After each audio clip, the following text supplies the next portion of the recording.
I really do want to know. I want to know. So, yeah, let's find out. Well, good morning, and welcome to the latest episode of the Project Failure Files. This series is for anyone who manages people, projects, or processes for a living. I'm Sharon Weaver, CEO of Smarter Consulting. And I am Christian Buckley, founder of Collab Talk. And welcome to another episode of our series where Sharon and I explore management topics from the perspective of what not to do. In each episode, we talk about the common pitfalls, share some personal stories and experiences, the battle scars, and explore strategies and best practices to help you to be successful.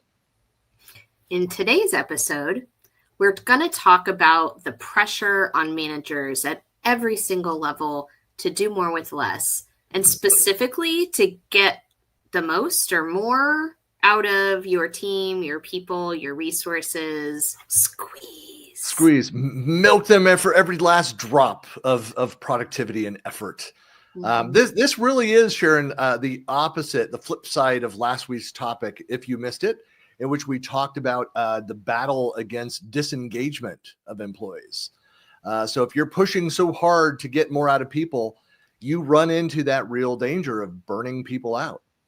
Yeah, it's definitely a balance. I really think it makes sense that we did these in order, because last week was really kind of more of a focus on the people. And while we're still focusing on people and culture, I think this is more about making a repeatable process or a strategy or an approach so that you can do this in a scalable, repeatable way. Yeah, that's always the thing, is it because if people will even identify this, is this a one-time thing that, oh, he went to a weekend course on this and you're trying to implement what you learned from this?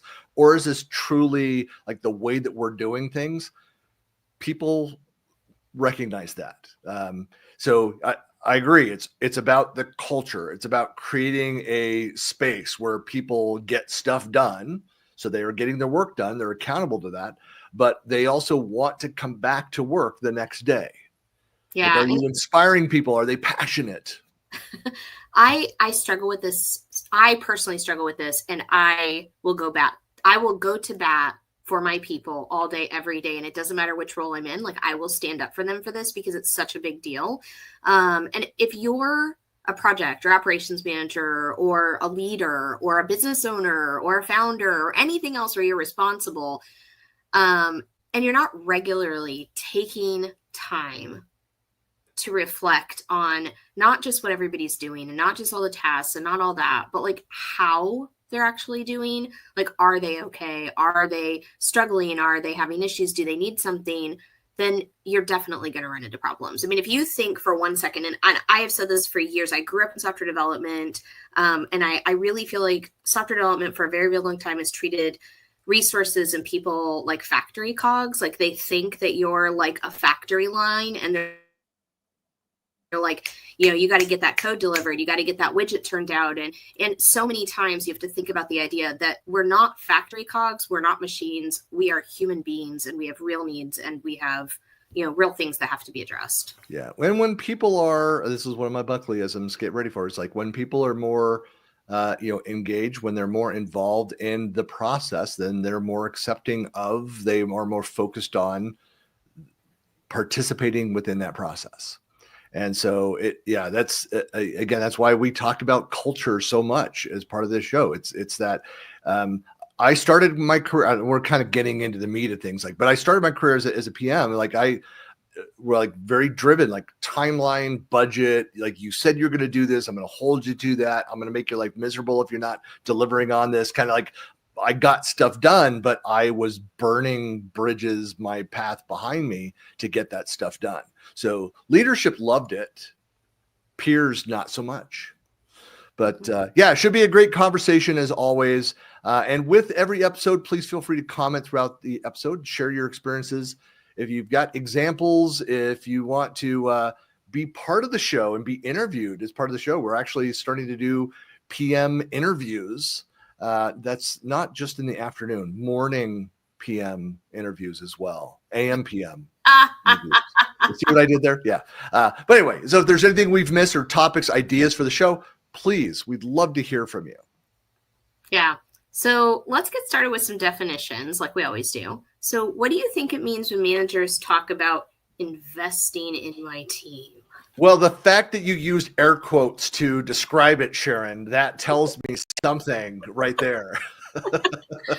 You went to a weekend course. People. There are good people who really do want to invest in their team, and then there are people who want to invest in their team. Yeah. No, there are good people that use air quotes. I use them all the time. That's right. So I mean, I think about that too. It's like, well, past company, not going to name any names, but and I'm sure other people relate to this, where we had a training budget and certain number of hours per year, and the leadership made it clear, like, hey, we want like people that want to be able to go and use this. Like, you don't have to, but it's there, and we want people to be learning and growing within their roles and developing their careers. Yet culturally, if you went and tried using that time and like disappear to go to training courses that were paid for, approved, and supposed to be set aside, like it was looked down upon, frowned upon. Like, what are you doing? Like, and I understand you have to be responsible. Like, if my project is delivering in a week and a half, that's not the week and a half I'm going to schedule vacation. I'm not going to go to training and during that time. I'm going to be focused on that. But when you're in a role, and we work in IT, there's always that something that's urgently going on. And so you tend to become numb to that and just be like, look, I'm taking time off, or I'm going to go homicidal here. I need time away. I need to disengage. And you, as a manager, you've got to make that space. You've got to allow people to go and do that. So when you say invest in people, like the first thing I think of is that recognizing that each one of them has career goals. It could be they want to be in that job and they love that job and they never want to change that job. There's nothing wrong with that. But their technology is always changing. Business processes are changing. What else can you learn? What else can you do within that role? And let's make sure that you're doing some things that are enriching you, educating you, keeping you on top of the latest, whatever it is, as part of that employee plan. Yeah. Well, and I think it's so important to give your people space, like teach them that it's okay to be a person. It's okay at a culture level. When I was very, very young, so when I was 18, I worked in a 24-hour retail pharmacy. I can tell you all kinds of fun stories. 24-hour retail pharmacy in a very large area. All kinds of fun stuff happen in there. And I remember I'd been there, I don't know, a few months, and I'm the type of person, this is going to shock you, but I'm a workaholic and an overachiever. What? I know, it's surprising. So foreign to me. I know. And so what would happen is, because it's a 24-hour pharmacy, there was always a line of people picking up, medication and filling the prescriptions. And this was a long time ago, like when we were first switching to computers, so it wasn't very fast.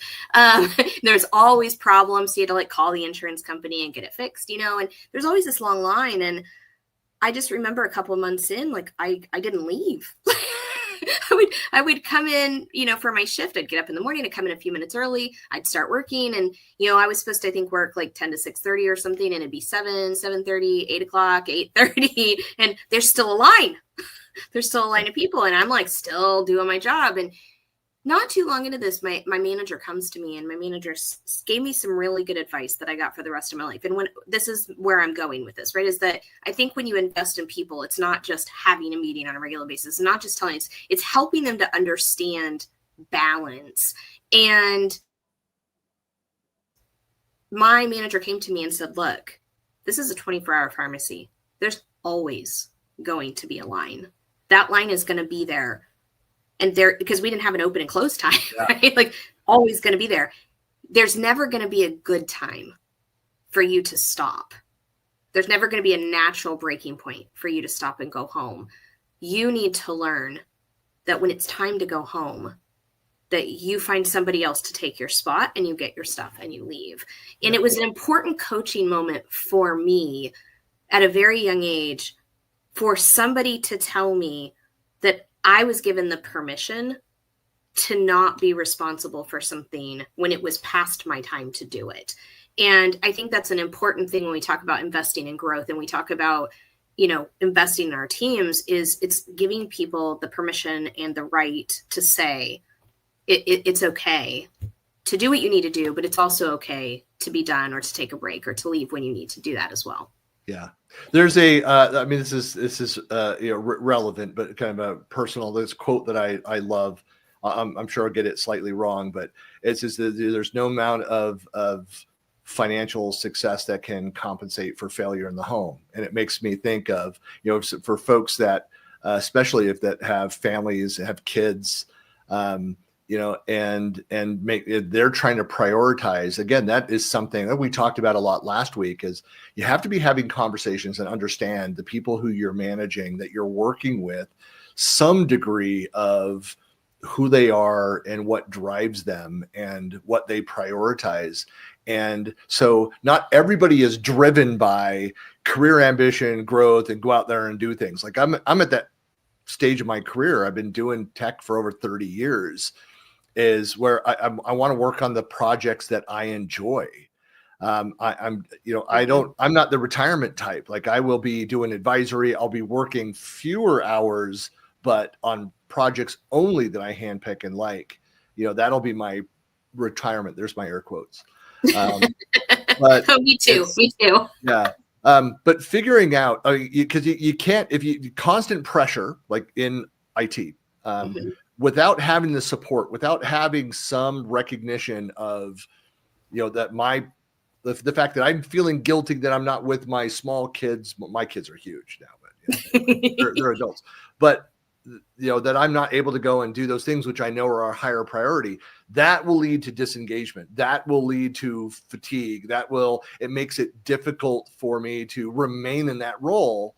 And so you're going to have more turnover. People will go in, they think they could take it. They don't feel heard or listened to, whatever. And they are not in that job for very long, which is even more painful for the company, for the team, for the manager. So yeah, it's easier to, if you hire right in the first place, that's always a key, but then have the process, the structure in place, the conversation, the culture where you're talking to people and you can tailor the role within certain boundaries to meet up to, their goals. There are some jobs where they'll tell you, it's like, hey, this is something where if you're married with kids, like this is not the job for you. Like we're not going to, like legally, we can't withhold you from applying for it. And if you're a good fit, you'll potentially be hired. We're just telling you that this is the cost of this, of this type of role. Yeah, I think that's fair. And I think more people should take that a little bit more seriously, when they have those conversations. I think we talk about project failure files, and I think the failure in here is treating your resources like a machine, like a cog, and this is, AI is coming on the scene, but you can't treat people like a workflow. They're not. Right. Well, if all you're ever doing is focusing on the short-term output of this, the product of the service, that side, and not the fact that it's being done by humans, it's by people with feelings, kind of go back to what you said there. Well, think about this structure too. So that's kind of it's the danger of overlooking, the people side of things without really truly investing in growth. And it's beyond the job titles themselves as well. It could be that, to understand, you could have people that are in the exact same titles, same role on that same career track inside the company, but could have vastly different professional goals within that. So giving people the space to explore new skills, to do, to work with different clients, to different types of projects, to be able to shadow a manager and see what that's all about. That goes into another topic, which we've covered. I don't remember what episode it was. I don't have the list open in front of me, but where we were talking about how not every solid individual contributor Oh yeah. will make a solid manager. Yep. Yep. They should have the aptitude, the desire for it. They have the personal skills to be able to do that. Yeah. I have a really great story for this one. So my degree is in developmental psychology, because I was in technology. I've been in technology for 30 years. And I got to a point in my career where, I felt like I needed a degree, and I went back to school to get my bachelor's degree, and I already had an associate, so it was pretty easy. But I was like, well, I don't really want a degree in technology because I've been doing it for so long. I wanted a degree in people. And so I went and got a degree in developmental psychology. My senior class, I took this positive psychology program, and it was really exciting. And it was really funny as I was working at a very large software development consulting company at the time. And I went to a manager on a different team, and I said, we're required to do a project for this senior class. And they would really like us to do something around positive psychology and success planning. Mm-hmm. And so I recommended that we do a project where we take one of the project teams, and I would, do a survey with them before. And then I implemented something where I sat down with each of them and said, within the roles that you have, within the boundaries of delivering the project that you're currently working on, if you were to shift the things that you're doing to something different, what would that look like? And, how would you change, the things that you deliver? And I took all their feedback and met with their manager and got it all approved, and went back in. And as my senior project, I sat down with each of them and reassigned them to the things that they thought would have worked better on the team. So we changed a little bit of roles, a little bit of the way they did things. There's some task stuff that was changed around in there. And then allowed them to finish out the project. And then I did a post survey at the end, and I met with their manager at the end. And after that, the evaluation really came back that they were a much stronger, more support, stronger team. They delivered better. They delivered faster. They were happier. They were more engaged. And they, all of them, their surveys were like, this made things better, across the board. And it really led me to understand, started thinking about how people work and how you can go to their strengths instead of just, continuing to beat that drum and asking them to work more. Yeah. It's funny. Just a couple thoughts that came to mind. When I worked for the phone company, so my director, I'd been there less than a year, but I had gone back and finished my undergrad degree in night school, and very expensive and all of that. But I went to her and said, hey, look, I'm planning to go after my master's, go get an MBA and do a night school program. I'm looking at different things. And I know the company has this program. She said, yeah, I'd like to see you here for a couple of years before I consider that. And I just said to her, and by the way, this director was awesome. I'll say her name was Wanda Ma. So there's a lot that I learned from Wanda during that time. But where I said, look, I'm doing this regardless. I'm not going to stop. I said, it's the right time now. I'm going to apply the things I'm learning, whether you see value in that or not. I'm doing it for me, for my career. And she, right there, she was quiet for a moment, and she's like, it's like, Christian, we're going to pay for it. It's I see your drive to ambition. You're right. There's no guarantee that you're moving up in the company. And I had some quip back to that, which was I said, yeah, but if I don't move up in the company because of what I've shown over it was going to take almost 3 years to finish that night school. So then I don't deserve that, so I'm going to prove that value. And so, but and then the company ended up paying for that, which I'm glad they did, because I was still paying off my undergrad years later. That's something, again, where you can be aware of what your people are doing, what's different about that, to allow them that space to go and pursue. It didn't cost her anything. I mean, the company had the program. She had to approve it. It came out of a budget, that otherwise would have gone unused within her budget, was set aside for those dollars. But I had conversations with her the next year and a half while I was in that team, and I switched over to another team. But around here's what I'm learning, here's what I'm doing. I've used these projects and got feedback on using the same thing, papers that were being written where they wanted us to use work examples so that we were applying what we were learning to our lives. And it benefited the company by supporting that. Another example is how, like, you and I are both Microsoft MVPs, and we're out doing community stuff. I've worked for companies in my tenure as an MVP for 13 years now, that were very supportive of my activities, and they saw it that Christian can go and do the things out in the community that he enjoys. It makes him a better employee. It also helps expand our brand. It through association. It's like kind of all these other benefits. And then I've worked for companies that saw it, and they were jealous of it in some degrees, because like I was speaking at conferences around the world, and the executives for these companies were not invited. They see it as a risk or a threat sometimes. Right. And so they're not embracing that side of it. It's like, you can't stand in the way of people to grow and learn, yes, and potentially become your peer or even your manager. Mm-hmm. Yeah, no, I think that's right on. Like, I think it's so critical. And I think that's something we don't talk about enough, honestly. I mean, we've talked about this in other topics, but that idea that not everybody has the same path and not everybody goes the same level.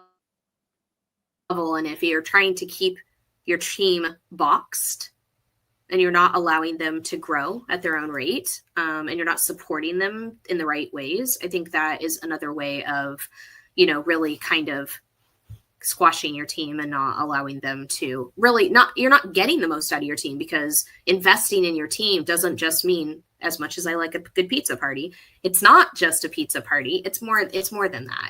It's recognizing them as individuals and letting them grow in their own way.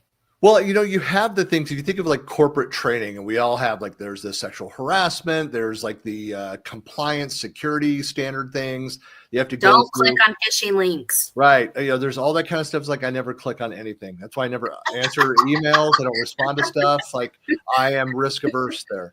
No, but I've worked in organizations where the managers were like, no, there's other topics, there's other areas that I want to make sure everybody goes through this. Like, I came across years ago, 20 years ago, when it was relatively new, was the crucial conversations. Mm-hmm. And like, I had read part of it, like through went through a class and didn't think much of it. It was a few years later that I went through a full, like a multi-day, 2-3 day course on that.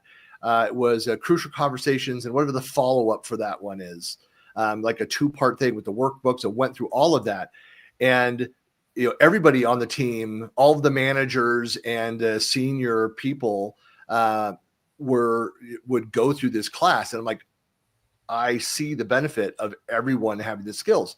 It also was a great indication for upper management to see how's this thinking, who's utilizing these things, and whether then it's showing potential of technical people in the IT world that also have the soft skills that could potentially be a good manager.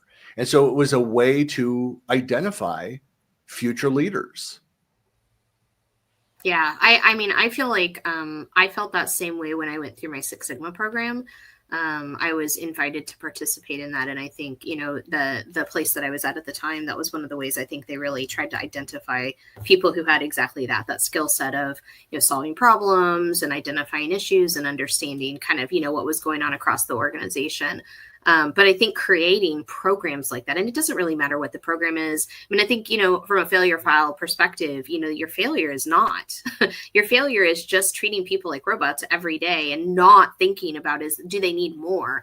But I think no matter what the program is, creating some sort of a program that is identifying those people, that is supporting those people in whatever way they need. I think, when you're investing over time in them building their skill sets, harnessing, things that they're good at, not exploiting their talents, not in a bad way, but like finding out what they're good at and then using that for, their benefit and the company's benefit. I think when you do those types of things, I think it's much, much better than just, what is that? The beatings will continue until morale improves. Yes. Well, And it doesn't have to be an expensive program or things that are out there. YouTube is so prolific with great content like the Project Failure Files. Like training around a lot of these technical and soft skill capabilities. The first company, a tech company that I worked for, they had a list of approved books to read that were a lot of management, leadership development type books. Like one of the ones that I found that's one of my favorite books I've read 3 times now is 3 times, then partial and other quotes for additional times, but is The Goal by Eli Goldratt, which is fantastic. If you've not read that, highly recommend it because it's written as a story, not as a boring leadership development book. But the program was to encourage people to improve their skills, read it, and then you get like a cash payment for it, but you had to do a little book report on it to prove that you read it. But I went through most of that list and I loved that. And I went out and purchased copies of several of them. So I love a lot of those books, but you're right. There's some of the other low cost structured learning that you can put in place would be like informal mentorship program, encourage people to be a mentor, to then reach out and find a mentee. To do peer learning. I mean, I'm a huge fan of like the lunch and learns. Bring something that you went and did. If for example, in your organization, you are trying to get more workflow oriented and create automations. Let's say you're building out solutions, looking for opportunities to build like low code power platform solutions, you should have the people that are learning that are coming and sharing, presenting to the org. Here's what I'm doing. Here's what I'm thinking.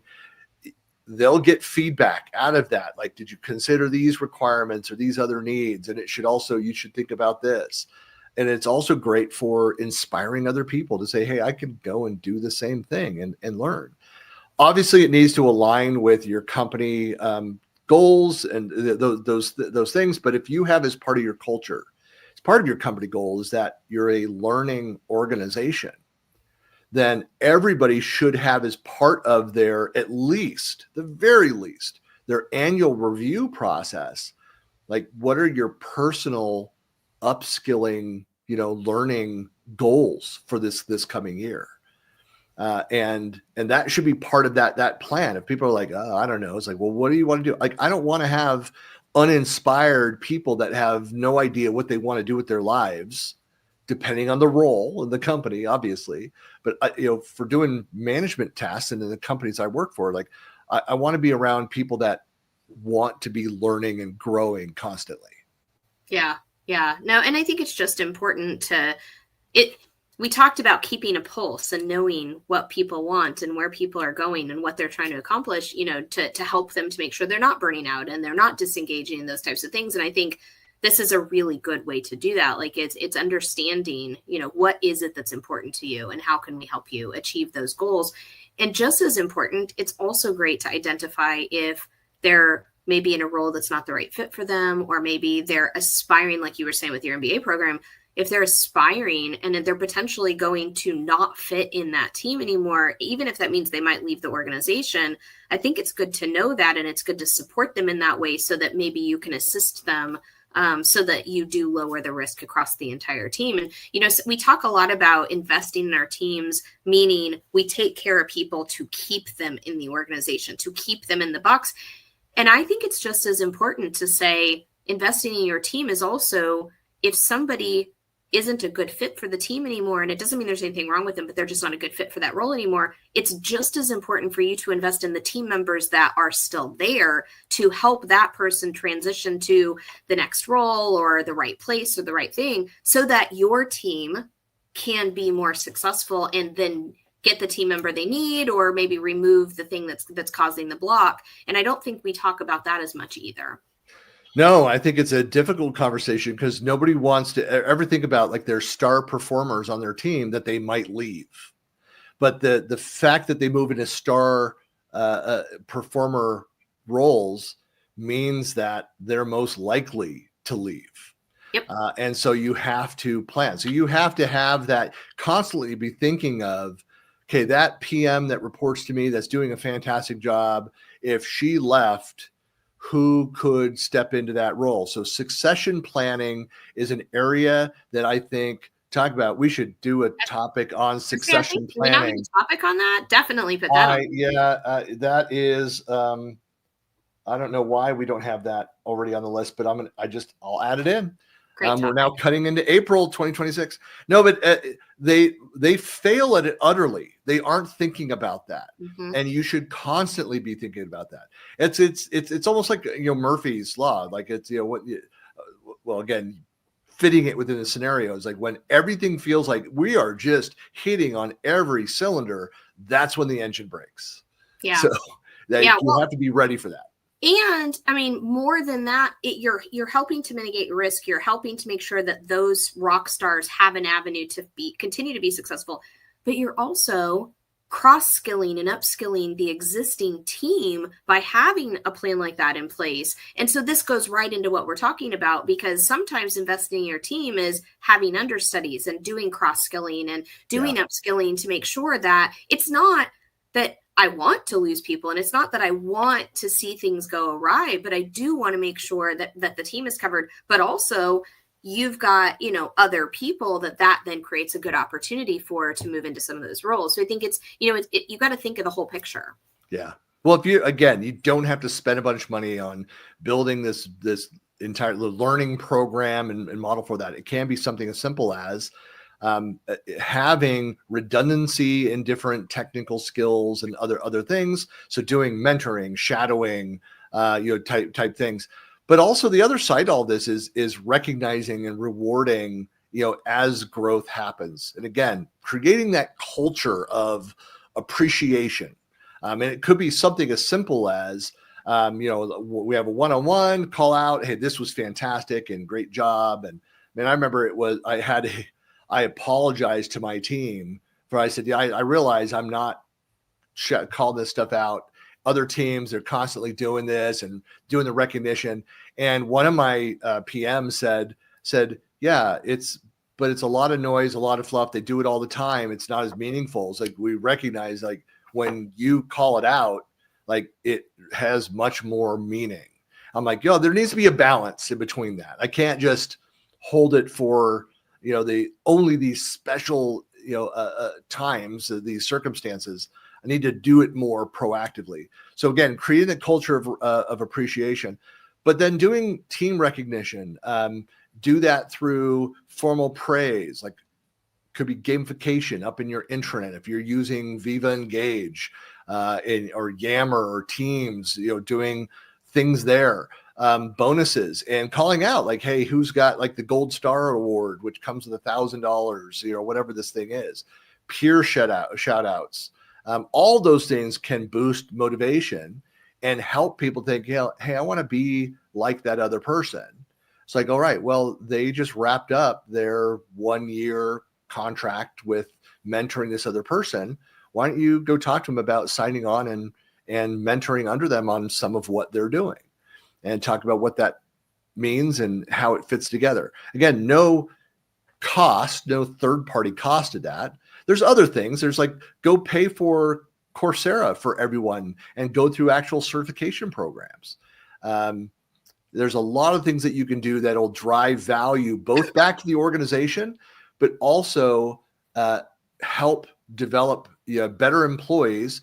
And honestly, you can have people that might be over-skilled for the role that they're in, and there's not upward movement. Like, there's no that upward opportunities for them there.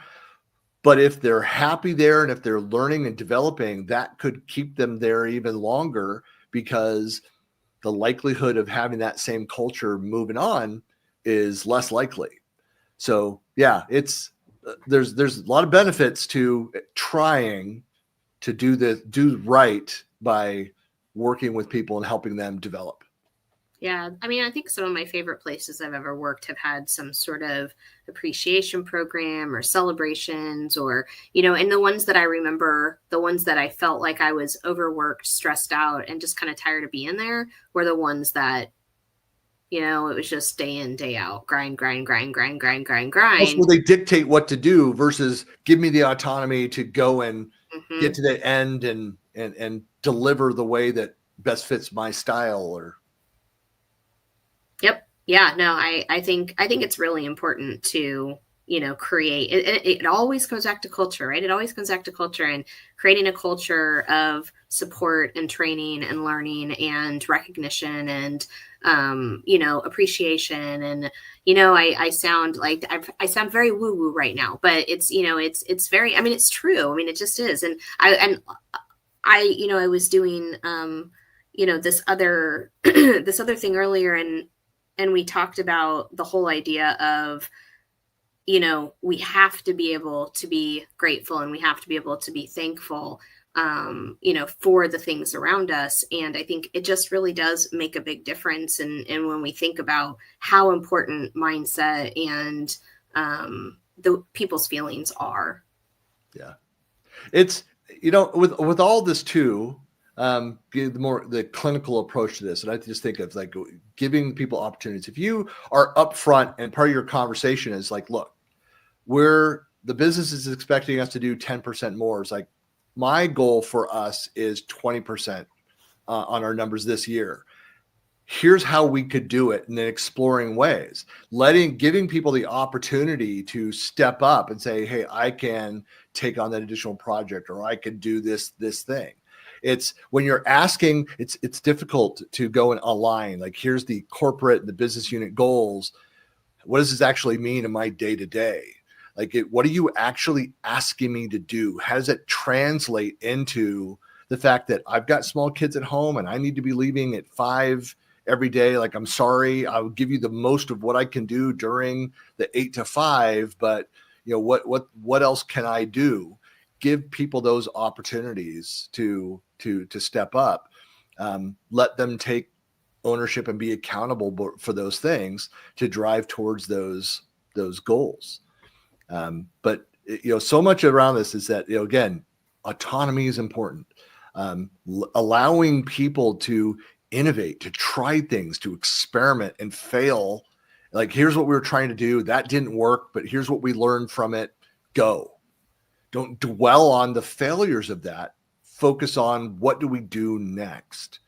And if that's part of your culture, and then feedback, have feedback, have those one-on-ones, have those team meetings, discussing all those things, it creates an environment where employees, they feel safe to share their ideas, to take initiative, to go beyond their comfort level. That's how you're going to get more out of people, by loosening the reins, not tightening the reins, and driving them on it.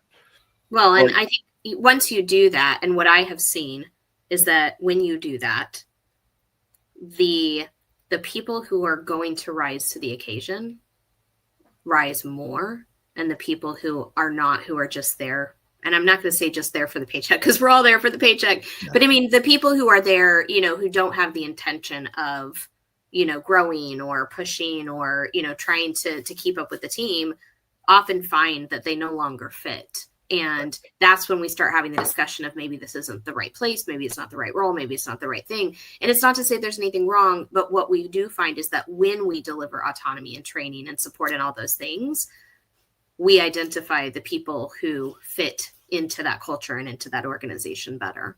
Yeah. And it also helps you as a manager to better understand, the selecting the next person to fill that role, mm-hmm. the skills that you need that are a better fit. And so it's that sustainable long-term productivity that you're always looking for. You want everybody that you have hired on to be the right people to move that forward. But if you have that process and people can self-select, I'm not part of this, but if they feel valued, if they feel they're supported, they're listened to, they're more likely to stay with that organization, or stay a lot longer than they would have otherwise in a more junior role, if there aren't the opportunities for growth. But I think you'll find that those people will be able to take on more, do more in less time. So that do more with less, that is happy people that are becoming more efficient, more proficient, and are passionate about what they're doing.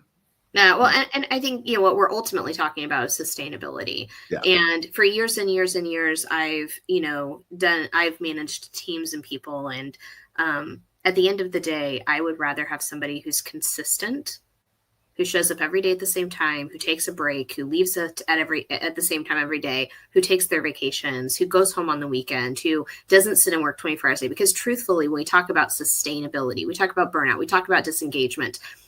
The people who are trying to run 1,000,000 miles an hour are not sustainable. It's not a sustainable model for you, for your team, for your people, for anything.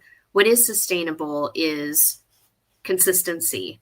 And I would far rather have somebody who is consistent and is supported and is doing the right things and then modeling that for those around them any day than trying to run a race that is going to destroy your team. Right. For the fact checkers, just for, YouTube, for looking at the quality of the content here, I just need to point out that technically no one can run 1,000,000 miles an hour, Sharon. So I just so everyone knows, we stand corrected here. Sometimes we make wild statements like that, but yeah, no, I mean, hyperbole, yeah. Christian. Oh, okay. Sorry. You didn't do air quotes. You didn't do any like obvious like facial. How about delayed air quotes? There we go. Yeah. Like the big artificial, the wink. Like, oh, this is no, but I think overall, to wrap up here, I mean, teams perform best when they are challenged, yes, supported for sure, and then also given that room to grow. And so investing in people it's about looking at the long-term outcomes rather than pushing for those short-term, get it done now quickly productivity gains. That's how you burn people out. That's how you have high turnover. So the more that you investing in people is looking at how you got to the end result, not just the end result. All right. Well, another episode down. I know there's a lot going on. We've got, every Monday we're back here at 9 a.m. Pacific for another episode. Of course, you can find us out on the socials there. If you would like to check out the entire series, of course, you can find stuff out on my blog at buckleyplanet.com.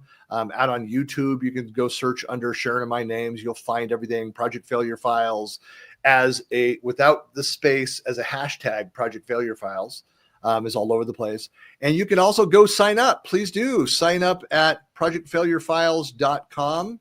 And I pull the media asset up there. There it is up there as well. And so we've not yet pushed out. It's coming soon, but we're going to start doing a regular newsletter. It should be weekly eventually. We'll get there. We're working full-time jobs, people, plus do another podcast. There's lots going on. It is a... Get on the list. Get on the list. Lots going on, lots happening. But we'll see you next week. And good to talk, Sharon, as always. Bye. Bye.